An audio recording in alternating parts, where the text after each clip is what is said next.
forte aplauso ao Senhor, amém?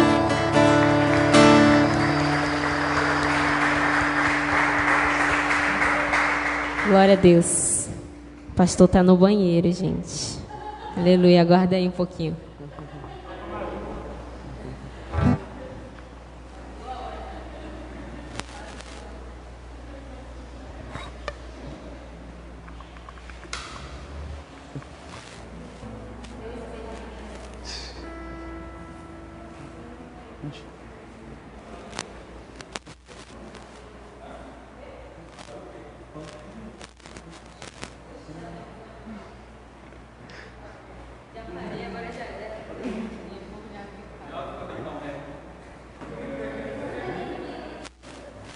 Shalom, shalom. Shalom. Quantos estão felizes com a presença de Jesus aqui? Solta um beijo para Ele. Vamos dar um lindo aplauso a Jesus. Aleluia. Pode sentar. Glória a Deus. Bem-vindos aos nossos amigos também da internet, ao nosso culto online, da Igreja de Cristo. Bem-vindos, você que está nos acompanhando aí pelas redes sociais. Hoje eu tenho uma palavra para ministrar, que é o tipo de palavra que eu não gosto de pregar, que parece presságio, né? Você prega a palavra e você fica pensando, meu Deus, será que alguém vai morrer? Mas eu quero pregar hoje sobre a morte. Até o nome é feio, né, gente? Até o nome é feio, né? Até o nome a gente fica assim, a morte. A gente, quando ouve falar da morte, a gente fica meio que receioso. Mas eu quero, o Espírito Santo colocou hoje pela manhã, estava orando, e aí o Espírito Santo colocou no meu coração para ministrar sobre esse tema, que é um tema que tem uma frase que diz assim: a morte faz parte da vida, e é fato, mas por mais que nós entendamos que a morte faz parte da vida, esse é um fato que nós temos muita dificuldade de lidar com ele. E o meu encontro mais forte com a morte nesses últimos tempos, vai fazer 3 anos agora em julho, que foi a morte do meu pai. Foi assim, a morte de alguém mais próximo do meu ciclo familiar. E depois que eu abracei o Evangelho, a minha visão, a minha ótica da morte mudou muito. No conceito, na relação pessoal minha com a morte, né? Eu sei que é um fato inevitável, mas não é um fato que me assuste, eu, pessoa. Eu até falo que me assusta mais a morte de quem eu amo do que a minha morte. Minha morte não me traz nenhum tipo de susto, ou receio, ou medo. Mas, quando eu penso na morte de pessoas que eu amo, aí sim. E uma das notícias que a gente mais tem recebido nesses últimos dias é a notícia de morte, né? Morreu o pai de Adriana, morreu mais alguém aqui de perto da gente. Ontem morreu uma amiga minha de infância em Jequié, de Covid, da família, a prima de Alex. Morreu a mãe de Rosilene Araújo, morreu ontem, né? Postaram lá no grupo pedindo oração. Então esses dias tem chegado muita notícia de morte. E eu penso que o Evangelho, quando ele vem para nós como uma expectativa de fé e esperança, o Evangelho não vem para nos ensinar a anular o inevitável, porque o inevitável já está dizendo, não se anula. O Evangelho vem para nos ensinar a lidar com o inevitável, a ter uma ótica, uma perspectiva diferente dos fatos que são inevitáveis na vida, e a morte é um desses fatos. Jesus teve que lidar com a morte em alguns confrontos diretos com a morte, né? E é interessante que quando a morte envolvia outras pessoas, Jesus saiu vencedor do ponto de vista humano. Mas quando foi o fato dele, do ponto de vista humano, né, humano, quero deixar bem claro isso, aparentemente ele não venceu a morte aos olhos humanos. Mas nós temos a alegria de saber que foi só aparentemente, porque para nós que cremos verdadeiramente no Evangelho, sabemos que a luta só acaba quando tem o último round. E no último round, Jesus venceu a morte, ressuscitando, e essa é a nossa esperança em relação à morte. E essa palavra vai ser uma palavra muito comum, infelizmente, em nossos dias. Eu estava vendo um vídeo de um pastor que voltou para a Itália, para a sua igreja, não sei se vocês viram esse vídeo, e aí só na igreja dele morreram mais de 80 pessoas de coronavírus. Alguém viu esse vídeo? E aí os irmãos, no dia da volta do culto, né, colocou a foto justamente onde as pessoas sentavam. Muito triste o vídeo, né? E o pastor entrando no chorar aos prantos, né, porque ali não está, mesmo a certeza de salvação de muitos irmãos, mas ali não estava muita gente que ele amava, que eles não iam poder ver mais, eles não iam poder mais ter um relacionamento. Então tem essa parte da perda, que é uma parte que nós nunca vamos conseguir entender nem superar. A gente vai se adaptar à dor e volta e meia ela vai vir com a intensidade maior do que o comum. E eu estava conversando com o Marcelo é um amigo que buscou ajuda na semana da blindagem emocional. Ele perdeu a esposa e o cunhado de Covid. E eu falando para ele, disse: Marcelo, o luto tem um ciclo e nós precisamos vivê-lo. Toda dor deve ser sentida, toda alegria deve ser celebrada. Mas o que a Bíblia fala sobre a morte, né? A palavra morte na Bíblia, ela tem mais de um sentido. A morte na Bíblia não tem só o sentido de deixar de existir aqui nessa terra.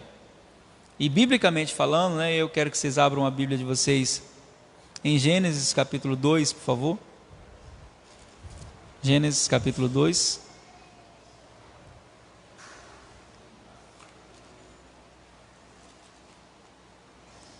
Vamos lá para o início, né, de tudo.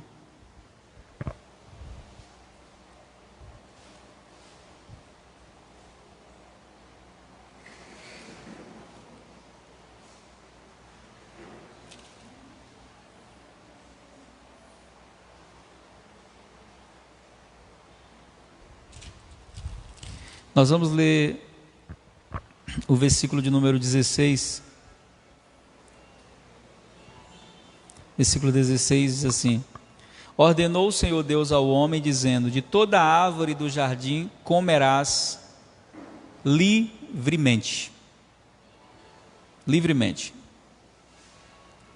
Mas da árvore da ciência do bem e do mal, dela não comerás. Porque no dia que dela comeres, certamente morrerás. É a primeira vez que aparece na Bíblia a palavra morte. Primeira vez. E ela está totalmente associada a um condicionamento de obediência ou desobediência. Então, a morte, nós podemos afirmar isso categoricamente, conhecedores da Bíblia podem afirmar isso, nunca foi um plano divino, nunca fez parte do projeto do Senhor. Ela nunca foi uma ideia divina para o homem, porque Deus é o autor da vida, Ele é o dono da vida. Deus nunca desejou no seu coração soberano que o homem morresse. E aí, aqueles que têm uma mente mais questionadora dizem: para que ele colocou esse diabo dessa árvore no jardim então? Se ele não queria que o homem morresse, por que ele colocou esse trem lá? Não deixava sem árvore, que aí ninguém morria. Só que Deus não criou o homem para ser um robô, para ser uma marionete. Deus criou o homem para ter um relacionamento com Ele, movido por interesse real. Então Deus sempre deu ao homem opções, direito de escolha, sempre. Deus nunca vai tirar isso do homem. Alguns não creem no livre-arbítrio, dizem que Deus é soberano, é Ele quem é autor de toda a nossa decisão, mas não é bem isso que a Bíblia diz. Ela diz aqui que está lá a árvore e que eu decido. Quando Caim vai matar seu irmão Abel, Deus diz: seu mal está diante de você e cabe a você dominá-lo. Não sou eu que vou induzir você a matar ou não matar. E aqui é a primeira vez que aparece a palavra morte em toda a Bíblia. E ela aparece totalmente conectada à obediência ou desobediência. E aí nós aprendemos algumas verdades sobre ela, sobre essa mesma ligação que a morte tem com a obediência e a desobediência, nos ensinando que algumas falas, muitas vezes, contradizem o que a Bíblia fala. Por exemplo, as pessoas dizem assim: a gente só morre no dia que Deus quiser.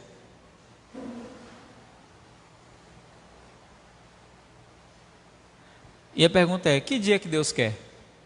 Porque Deus nunca quis que o homem morresse. A gente só morre na hora certa.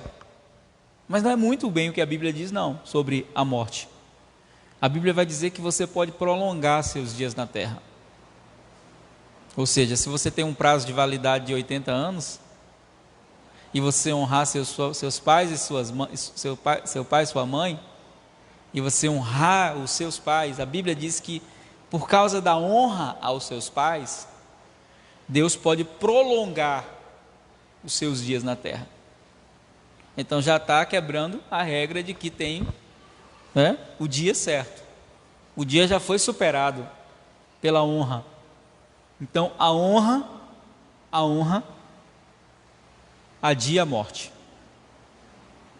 Então o oposto também é verdade, porque dentro da Bíblia existe sempre o lado bom e o lado ruim, bênção e maldição. Se a honra adia a morte, a desonra apressa a morte.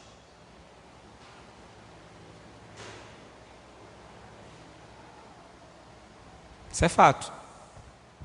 A desonra apressa a morte. Provérbios vai dizer isso, que os dias do ímpio são abreviados. Mas aí eu quero ler algumas coisas aqui na Bíblia, para nós pensarmos sobre esse assunto.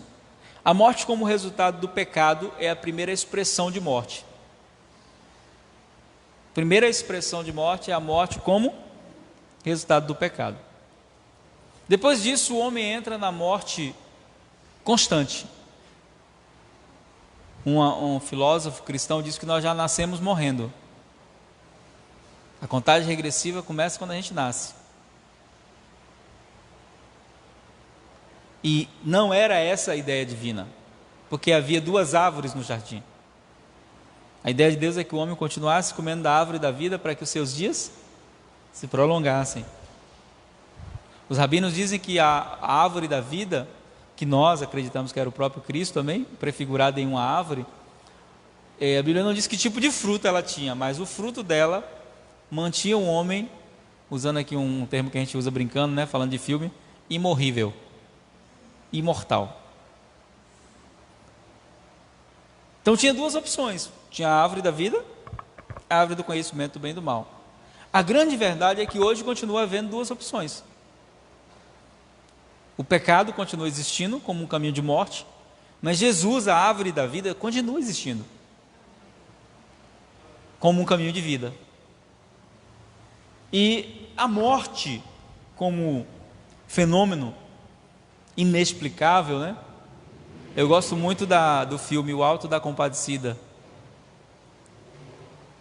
É um dos meus filmes favoritos. Eu não sei quantas vezes eu já assisti, mas já ouvi mais de 50 vezes, porque eu tenho ele em áudio e eu viajava ouvindo e botava no repete. Eu já sei as falas do filme, né? Antes eu já sei decorar as falas do Chicó, do João Grilo. E tem uma fala que eu tentei decorar de todas as maneiras, não consegui, que é quando morre alguém e ele cita aquele poema da morte, né? Aquele fato inexplicável que pega vivos, pega grandes e pequenos, né? A morte. E esse fato inexplicável, né, que nos assusta tanto, por mais que a gente seja cristão, ainda que o susto não seja em relação ao destino, por exemplo, o meu medo de morrer, eu não tenho, mas eu tenho medo pelas pessoas que eu amo. Estranho isso, né? Por mais que eu saiba que por onde elas vão, aquelas que são salvas, tudo, mas aquela coisa de que eu não tenho crise. Eu até falo assim, eu estou pronto para morrer. Na hora que Jesus quiser vir, pode vir que eu estou aqui. Pode vir em mim que eu estou facinho, né? Eu não tenho problema com a morte. Mas quando nós pensamos na morte do ponto de vista, né, de alguém que a gente ama, eu fui visitar minha mãe essa semana. Segunda vez que eu vou visitar ela depois da pandemia, né? E minha mãe está em cima da cama, cega, né, tem diabetes. E da última vez que eu estive lá, eu voltei muito triste, porque ela estava muito ruinzinha. Eu chorei muito, mas voltei triste demais. Dessa vez foi o contrário, voltei muito feliz, né? Conversou comigo, brincou, né? Só reclamou que não está enxergando. É muito ruim não enxergar, né? Não é muito ruim ficar sem ver nada, toda hora de noite. Mas assim, fora isso, né? Tá lá. E todas as vezes que a gente fala na morte dela, né, minhas irmãs já começam a chorar. E eu digo, gente, vocês têm que entender que isso é um fato inevitável. Não é frieza, é consciência. Então, quanto mais eu me preparo intimamente para a perda, menos eu vou sofrer com ela. Um dos privilégios que eu tive quando meu pai morreu foi que Deus me falou que iria morrer. Exatamente como foi. Eu estava no Rio de Janeiro, fazendo a conferência lá na Batista Nikkei. Estava no hotel, sonhei, tive um sonho com meu sobrinho. Quando eu acordei, eu sabia que o sonho não tinha nada a ver com meu sobrinho. O Espírito Santo foi me dando a interpretação do sonho. E lá no Rio de Janeiro, Deus falou comigo: vou levar seu pai. E aí, o único pedido que eu fiz, eu falei: deixa eu chegar lá a tempo, né? Não leva ele agora não, que eu estou aqui no Rio. E aí, quando nós viemos do Rio, vim de carro, né? Nós estávamos de férias de casal, né? Foi nossas férias de casamento. E aí nós passamos por Jequié, eu fui vê-lo no hospital, não tinha como entrar porque ele estava lá e não era horário de visita, mas a gente conhece muita gente lá na cidade e já disse que é melhor ter amigo na praça que dinheiro na caixa, né? Consegui entrar porque o diretor do hospital me conhecia. E eu entrei e foi o meu último encontro com meu pai. Eu estava lá, já tinha se descoberto que ele estava com câncer em metástase. E meu cunhado tinha me avisado. Aí ele olhou para mim assim, sabe, nos meus olhos, e disse assim: dessa vez eu não vou escapar. E eu já sabia que não. Mas eu olhei nos olhos dele e disse assim: tenha fé, rapaz. Deus pode fazer um milagre. E aí me abraçou. Meu pai não era muito chorar, mas os olhos estavam lacrimejados. A gente brincou, falamos do time que ele torcia, e eu sabia que ali era o último momento que eu iria vê-lo. Tinha certeza disso. Nós então viemos para Salvador. Minha vontade era de ficar lá, né, no hospital com ele, nos últimos momentos. No dia da morte dele, eu me acordei pela manhã, estava escovando os dentes assim, nunca esqueço a cena. Dentro do banheiro, o Espírito Santo disse: vou recolher seu pai hoje. Pare de orar. Olha que interessante. Pare de orar. Tipo, não fica segurando. Deixa eu levar. É o momento. É a hora de colher o fruto, né? E aí então eu ouvi aquilo, né? Fui para o culto na expectativa de que a qualquer hora iria acontecer. E aí nunca esqueço a cena. A gente ainda estava lá no restaurante, né? E estava terminando o louvor. Eu falei com o Thaís: canta mais um. Canta aquela música lá, vai valer a pena. E aí quando ela começou a cantar, no finalzinho da música, às 10h45 da manhã, o Espírito Santo falou: eu estou recolhendo seu pai agora. Foi exatamente o momento da morte dele, às 10h45 da manhã. Quando eu terminei o louvor, que eu peguei o celular, tocou, dei para a Rose atender, estava lá o nome do meu cunhado, Juraci. Eu já sabia o que era. Aí disse: atende ali, amor. Aí Rose começou a chorar, né? Quem estava lá lembra. Aí eu disse: gente, pelo desespero de Rose, provavelmente meu pai tenha morrido agora, mas nós vamos continuar o culto, depois a gente resolve o que vai fazer. Algumas pessoas ficaram assustadas assim, né? Nossa, para muitos, né? Que frieza. Não. Eu já estava pronto para que ele partisse. Pronto por quê? Porque o Senhor havia me falado antes, havia confortado meu coração. Então, quando eu cheguei na minha casa, o desespero era grande. E eu fui o que menos chorei. Não é que eu não estava sentindo a dor dele, da partida dele. Estava sentindo muito. Mas sabe quando você tem a convicção do destino eterno que a pessoa tem? E aí é onde eu quero centralizar minha mensagem nessa noite, nessa manhã, né, gente? A gente nem tem culto de noite, né? Se tivesse, nessa manhã onde eu quero centralizar minha mensagem, que o grande problema da morte não é a morte, é o que vem depois da morte. Não termina quando se morre. Não termina quando os olhos se fecham aqui na terra. E esse é o grande problema. Por quê? Porque eu costumo dizer que a incredulidade, ela é a pior morte que existe. Porque a incredulidade, ela nos impede de ter acesso à verdadeira vida, que não é essa vida aqui, é a vida eterna. E Paulo dedicou um capítulo inteiro a escrever sobre a ressurreição, que é o capítulo de 1 Coríntios, capítulo 15. Eu quero que você abra a sua Bíblia, por favor. Eu não vou ler todo, porque o capítulo ele tem 58 versículos. 1 Coríntios 15. O capítulo tem 58 versículos, então eu não vou ler todo. Eu vou destacar alguns versículos chaves, onde nós vamos falar sobre qual deve ser a convicção dos filhos de Deus em relação à morte. Amém? E esse capítulo quero recomendar, dever de casa para todos, amém? Que você leia ele inteiro, hoje ainda.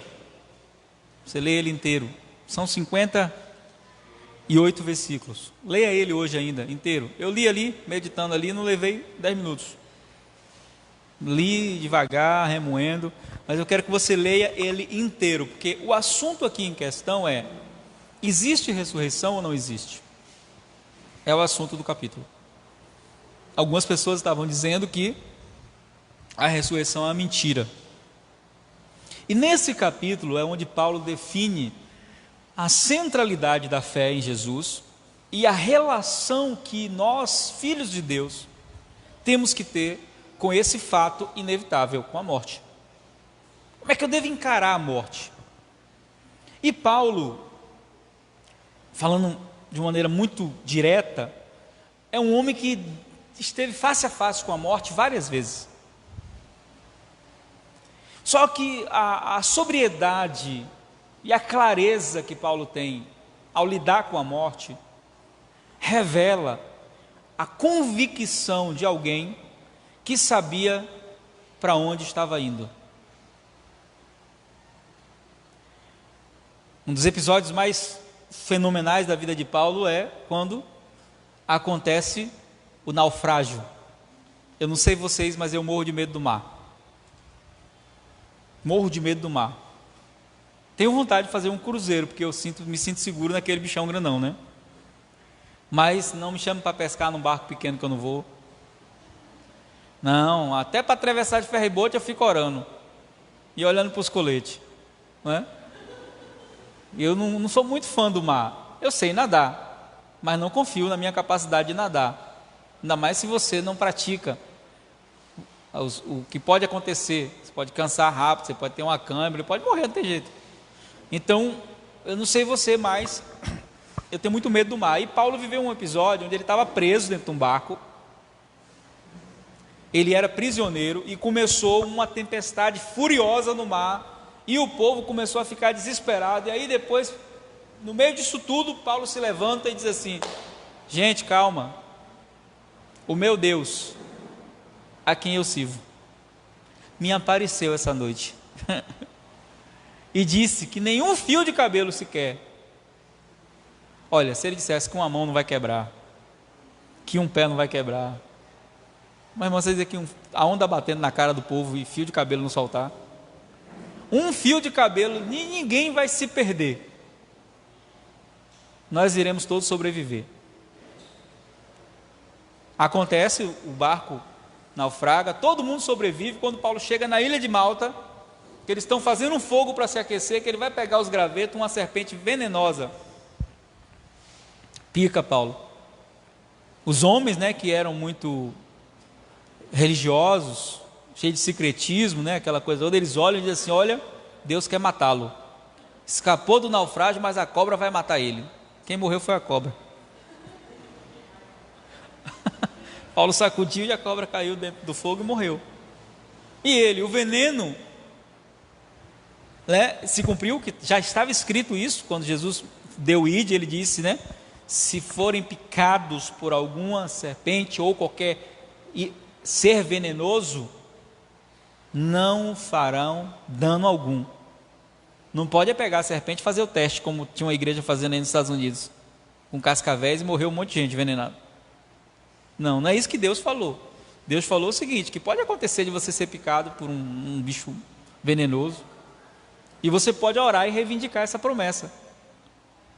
Mas Paulo chega ao seu destino preso, é sentenciado à morte. A ideia que se tem na segunda carta que ele escreve a Timóteo é que ele escapou dos leões, porque ele diz: Deus me livrou da boca do leão. Então provavelmente ou ele não chegou a entrar na arena, eu acredito que tenha entrado, e os leões jejuaram mais uma vez, por ordem divina.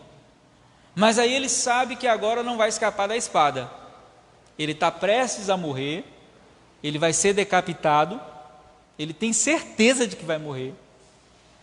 E aí ele dizendo para o Timóteo, né, ele diz assim: Timóteo, agora para mim, ele poderia dizer, está reservado à morte. E não é isso que ele fala. Ele diz assim, eu amo essas palavras de Paulo. Ele diz: eu serei entregue como uma oferta de libação a Deus. O que era a oferta de libação? Era a oferta de vinho derramado. Eles pegavam o vinho, primeira colheita, a primícia das uvas, primeira safra, né? O primeiro vinho feito era de Deus. Então eles pegavam isso aí no altar e derramavam como oferta, oferta de libação.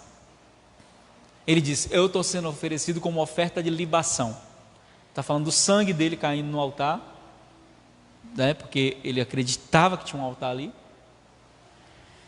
Aí ele diz: mas para mim está reservada a coroa da vida. Então repita comigo assim: eu não tenho um compromisso com a morte. Eu tenho um encontro marcado com a coroa da vida. Diga glória a Deus. A gente está adiando esse encontro, quer adiar, né? Mas ele é inevitável. Vamos ler esse texto de Timóteo, depois a gente vai para Coríntios, né? Para 1 Coríntios, mas vamos lá para Timóteo. 2 Timóteo capítulo 4.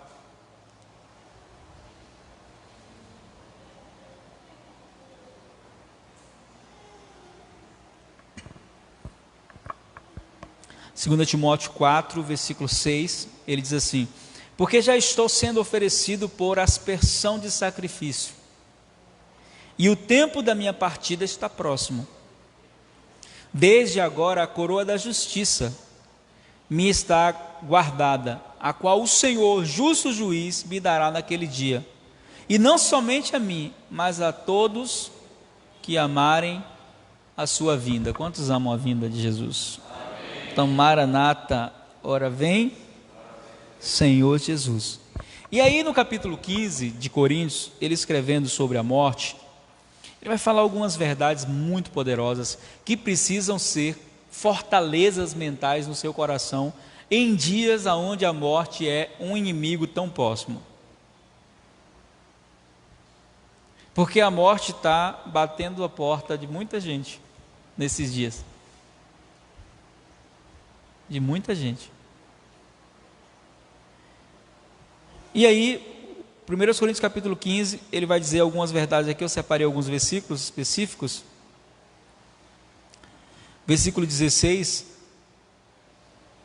1 Coríntios 15, 16, ele diz assim: porque se os mortos não ressuscitam, também Cristo não ressuscitou. E se Cristo não ressuscitou, é vã a nossa fé. Ainda permanecemos em nossos pecados. Primeiro ponto que eu quero tratar nessa manhã. A morte está totalmente relacionada ao pecado.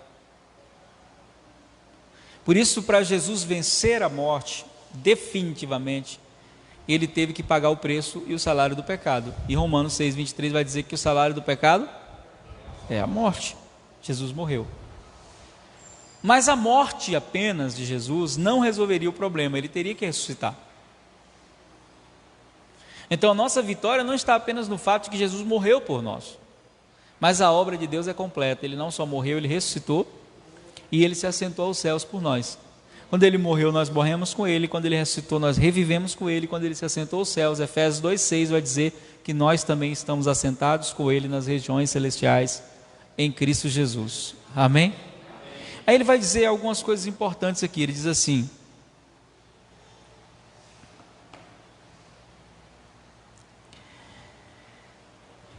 e se Cristo não ressuscitou, é vã a nossa fé, e ainda permanecemos nos nossos pecados. E também os que dormiram em Cristo estão perdidos.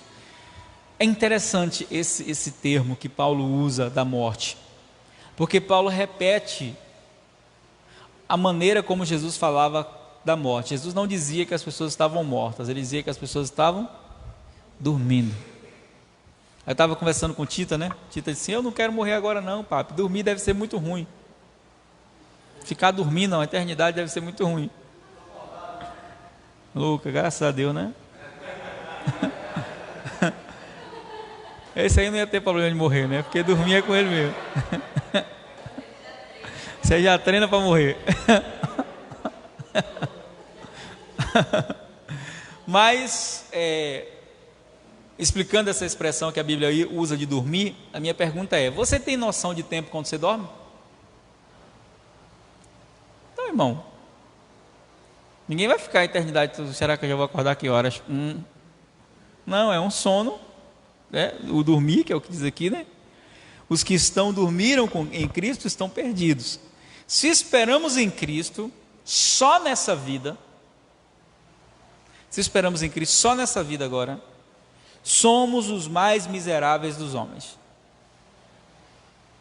E aí é onde está a diferença da relação com Jesus para a relação com qualquer outra religião. Eu fui na casa de uma pessoa muito famosa, orar pela mãe dela, não vou falar o nome aqui porque está filmando para não dar ibope para ela, mas uma pessoa muito famosa do Brasil.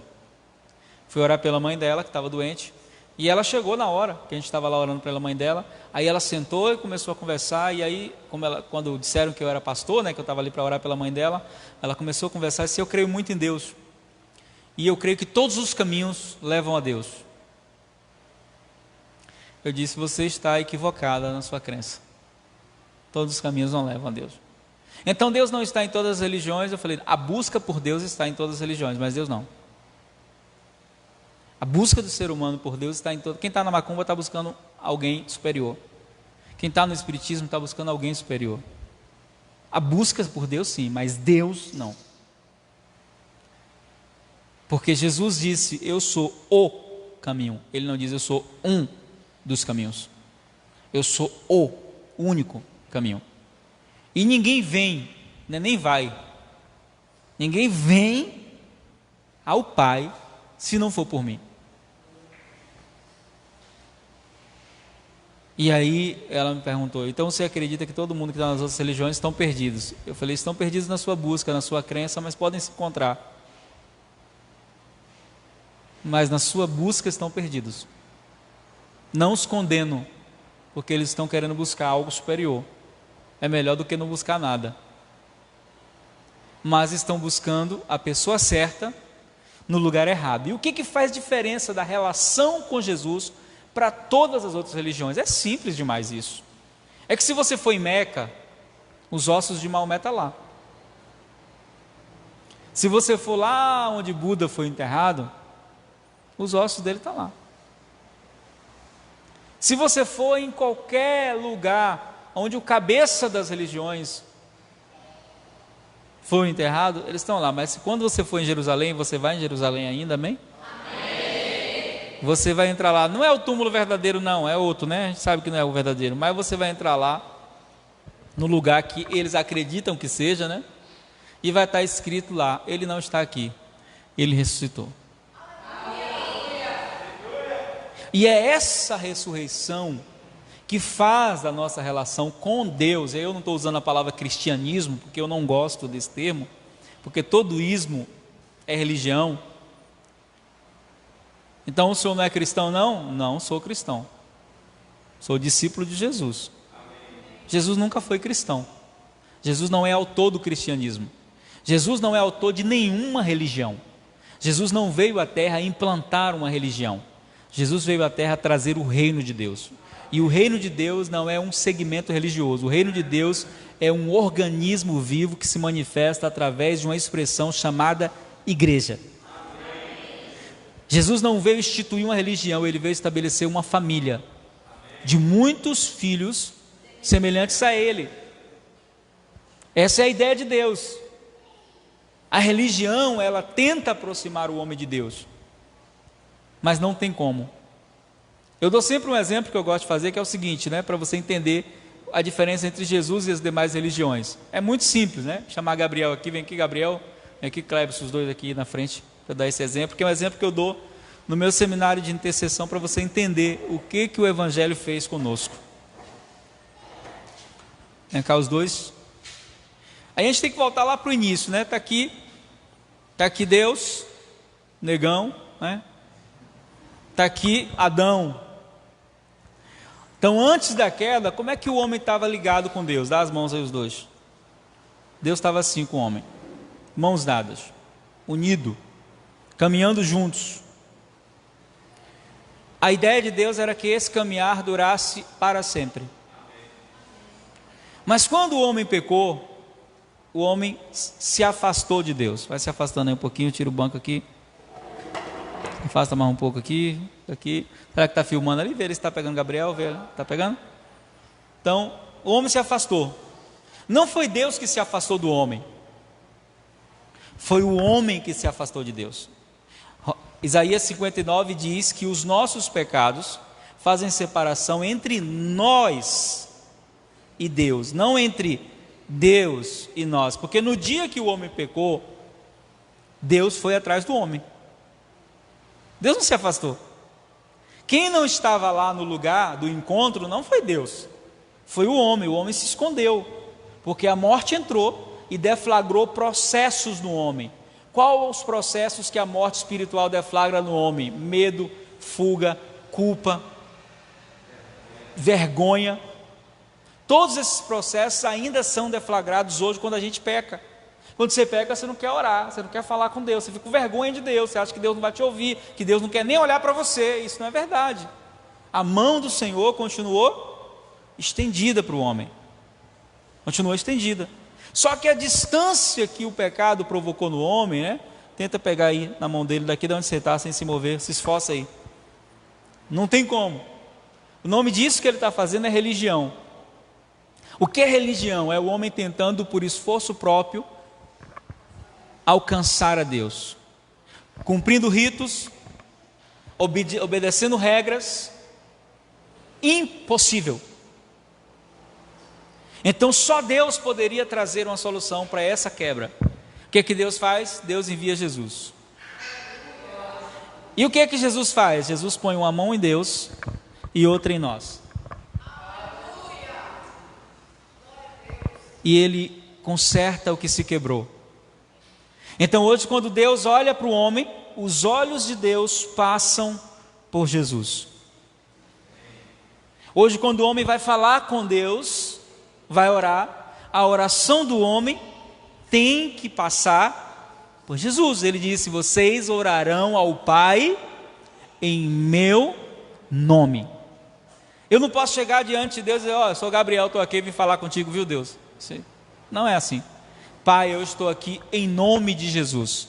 Entre Gabriel e Deus tem Jesus. O que isso afeta na minha relação com Deus? Isso afeta muito. Por que afeta muito? Porque quando os olhos de Deus passam por Jesus, ele não vê mais pecado, ele vê santidade. Quando os olhos de Deus passam por Jesus, ele não vê mais morte, ele vê vida. Quando os olhos de Deus passam por Jesus, ele não vê mais condenação, ele vê perdão.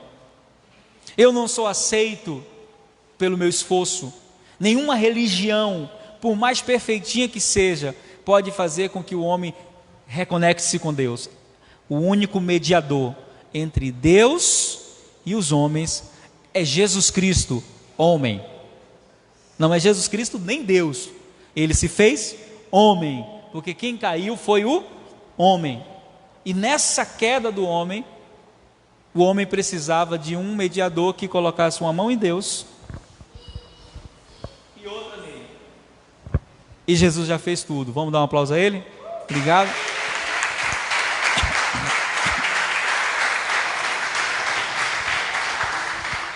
Só que Jesus não está na minha mediação com Deus apenas na minha vida. E aí é que entra o fator morte. Não é só na minha vida que Jesus faz mediação entre eu e Deus. Na minha morte, na sua morte, haverá uma mediação. O que é uma mediação? Jesus vai dizer: bem-vindo, vinde, benditos do meu Pai, para o gozo que vos está proposto. E aí é onde entra essa fé bíblica, que nos ensina um princípio muito poderoso. Cristo morreu a nossa morte, para que nós vivêssemos a vida dele. E aí 1 Coríntios capítulo 15 vai dizer: se esperamos em Cristo somente nessa vida, somos o mais miserável dos homens. Mas agora Cristo ressuscitou dos mortos e é feita a primícia dos que dormem. O primeiro a ressuscitar foi ele. E aí o versículo 21 explica toda a história. Um único versículo, Paulo explica tudo. Ele diz: porque assim como a morte veio por um homem. Quem foi esse homem? Adão. A morte veio por um homem. Também a ressurreição dos mortos veio por um homem. Porque assim como todos morrem em Adão. Quantos morrem em Adão? Então o ser humano já nasce morto. Morto fisicamente? Não, espiritualmente. Assim como todos morrem em Adão, assim também todos serão vivificados em Cristo. Mas cada um por sua ordem. Cristo, olha só como ele estabelece a ordem da ressurreição. Cristo, as primícias, que é aqueles que já morreram. Depois os que são de Cristo na sua vinda. Cristo, as primícias, e os que são de Cristo. E aí é onde entra a parte ruim da pregação confrontante, né? Porque ele não diz todos. Ele diz os que são de Cristo. E aqui o termo são de Cristo, para entender melhor, é os que são propriedade dele. Os que aceitaram o seu senhorio, os que aceitaram o fato dele ser Senhor, Kyrios, dono. E aí ele vai falando, depois de tudo isso, virá o fim, quando Cristo estiver entregado o reino a Deus, o Pai. E quando houver aniquilado todo o império e toda a potestade e força, acabar de vez com Satanás e sua prole. Porque convém que reine até que haja posto todos os inimigos debaixo dos seus pés. E aí ele vai falar algo poderoso, para a gente encerrar, só mais esse versículo e outros, rapidinho, que diz assim: ora, o último inimigo que há de ser aniquilado, quem é ele? Quem é o último chefão? Quem é o último boss? A morte. Olha, pastor, mas Jesus não já venceu a morte? Já. Mas essa vitória será totalmente plena quando a morte perder totalmente sua função na terra. Hoje vai chegar um dia que vai ter isso? Vai. Um dia que reinaremos aqui nessa terra sem morte. Não é no céu, não é no céu. Se te iludiram com o céu, Deus não criou o céu para o homem, Deus criou a terra. Novos céus e nova terra. A nova Jerusalém não sobe, ela desce. E quando ela descer, a vida eterna será uma realidade, porque a árvore da vida não será mais uma árvore fora, onde eu tenho que ir comer. A árvore da vida eu já comi dela, e ela está dentro de mim. E a vida dele nos manterá vivos eternamente. Mas aí tem uma pergunta que todo mundo faz: com que corpo? Será que eu vou estar com esse corpinho aqui, esbelto, que eu estou me sacrificando para emagrecer? Será que eu vou ser negro? Será que eu vou ser branco? Com que corpo eu vou estar? Será que eu vou ter o cabelo melhor? Não vai precisar mais ter chapinha, essas coisas? Como será? Bom, a Bíblia não responde essa questão de maneira tão clara como nós gostaríamos que fosse. Mas a Bíblia fala algo interessante. No versículo 35, Paulo diz assim: mas se alguém dirá, como ressuscitarão os mortos? E com que corpo virão? Será que eu vou conhecer as pessoas e tal?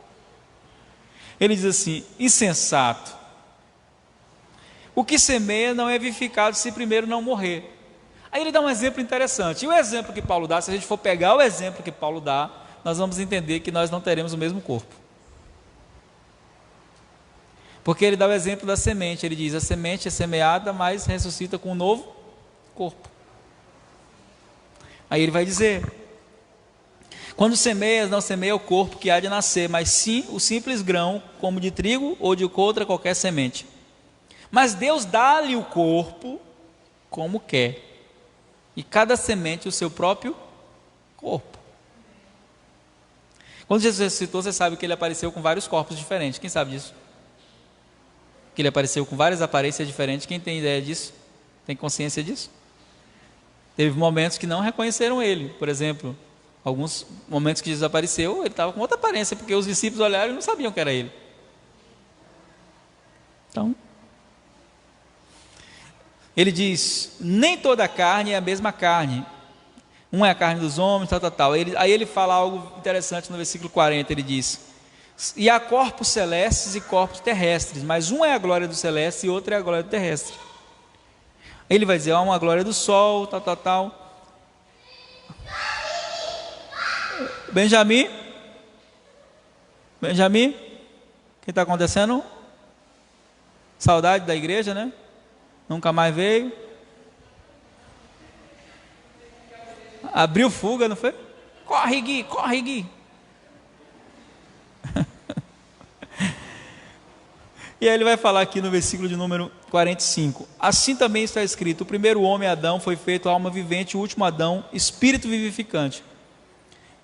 O primeiro homem é da terra, é terreno. O segundo homem, o Senhor, é do céu. Qual o terreno, tais também são os terrenos. Qual o celestial, também o celestial. O que ele está dizendo? Resumindo, traduzindo, né, descodificando, ele diz: assim como nós trazemos a semelhança de Adão fisicamente, espiritualmente ao ressuscitarmos, traremos a semelhança de Cristo, um corpo de glória totalmente glorificado. E para fechar, para terminar, ele fala algo muito curioso no versículo 51. Ele diz: quero dizer para vocês um mistério. Na verdade, nem todos dormiremos, mas todos seremos transformados.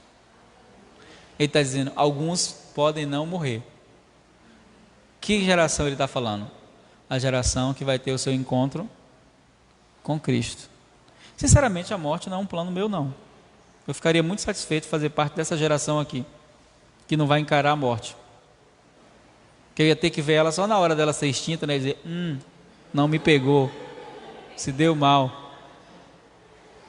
Né? Eu não sei se eu vou fazer parte dessa geração do arrebatamento.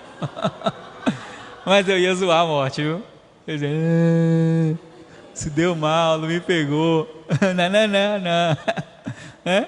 Lembra daquele comercial antigo do Sirizinho? Não, que corria. Eu ia fazer isso com a morte, né? Mas ele diz aqui, nem todos dormiremos, mas todos seremos transformados. A palavra aqui no grego é metamorfos. Seremos revestidos de um novo corpo, assim como uma lagarta se torna borboleta, há um corpo de glória nos esperando.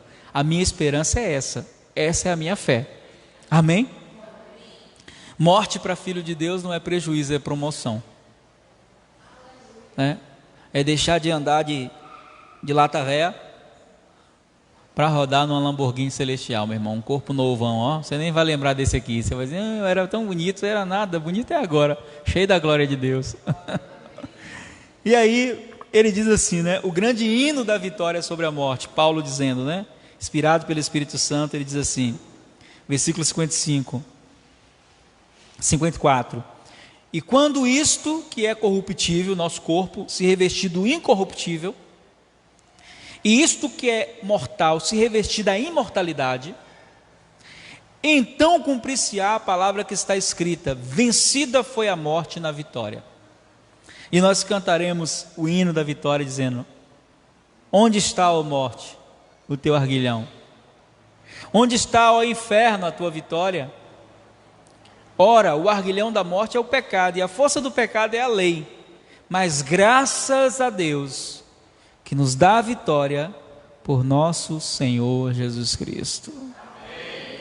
Aí ele dá um conselho no final, ele diz, portanto, meus amados irmãos, sejam firmes e constantes, e sempre abundantes na obra do Senhor, sabendo que o vosso trabalho no Senhor não é vão. Ou seja, a morte é certa, mas a recompensa para os filhos de Deus também. A mesma certeza que eu tenho da morte, eu tenho de que algo bom me espera. Eu sei que nem todo mundo tem essa convicção. E aí, se não tem, se você está assistindo não tem, se você está ouvindo essa mensagem não tem, o único caminho é uma aliança com Jesus. É uma conexão com Jesus. É reconhecer Ele como Senhor. É dizer, Jesus, eu reconheço que o Senhor morreu a minha morte e eu preciso da tua vida. Arrependimento, reconhecimento dos meus pecados, para que Jesus se torne meu Senhor e Ele me dê vida e vida abundante. Uma vida que não acaba quando eu fecho os olhos aqui na terra. Uma vida que me dá continuidade na morte e me faz entender o propósito da vida. O propósito da vida, acima de qualquer coisa, é entender que eu fui chamado para ser um filho semelhante a Jesus. E só tem um caminho que me leva a isso, Jesus. Vamos orar? Fica de pé para a gente orar.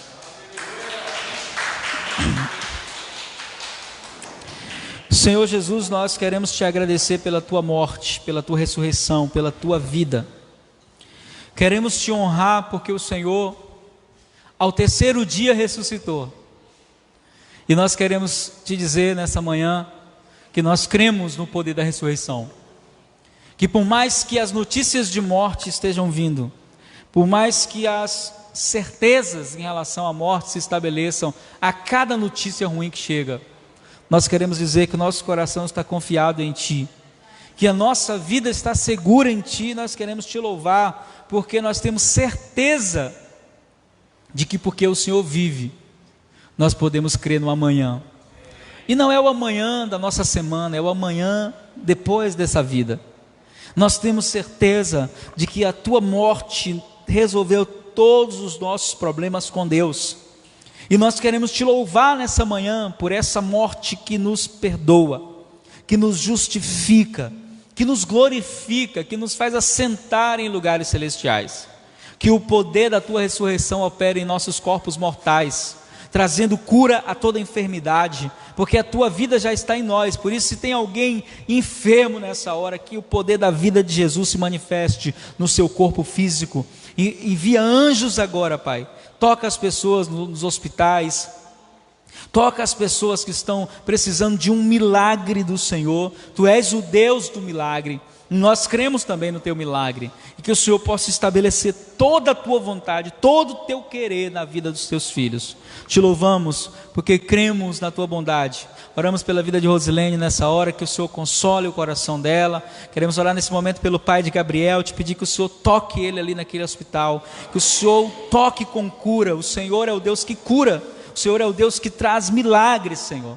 Nós clamamos agora pela tua intervenção, nos colocamos aqui como filhos do Senhor, diante dos céus, como intercessores. Nós levantamos a nossa voz para orar pelas famílias enlutadas, por aqueles que perderam seus entes queridos nessa época de pandemia.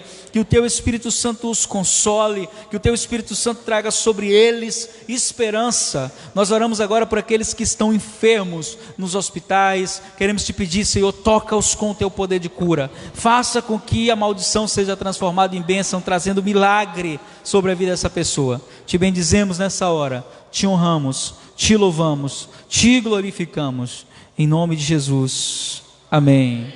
Dê um aplauso poderoso a Ele, aleluia.